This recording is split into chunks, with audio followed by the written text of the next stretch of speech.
अस्सलाम वालेकुम। GHN news HD के साथ मैं हूँ सादिया बतूल। शामिल करते हैं अब तक की अहम खबरें।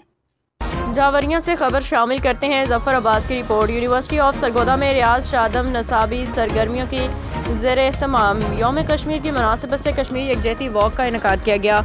वॉक की क़यादत वाइस चांसलर प्रोफेसर डॉक्टर कैसर अब्बास और pro vice chancellor professor doctor मियाँ गुलाम यासीन ने की, जो नॉन बिजनेस स्कूल से शुरू होकर लाइब्रेरी चौक पर इख्तिताम पजीर हुई। वॉक में यूनिवर्सिटी के उस्ताज़ा, तलबा और अमला ने भरपूर शिरकत की। कश्मीर के अवाम के साथ यकजहती का इजहार किया। वाइस चांसलर प्रोफेसर डॉक्टर कैसर अब्बास ने वॉक के शरका से खिताब करते हुए कहा कि कश्मीर का मसला सिर्फ एक जोग्राफियाई तनाज़ा नहीं बल्कि ये एक इंसानी मसला है जिससे लाखों कश्मीरी अवाम की तकदीर जुड़ी हुई है।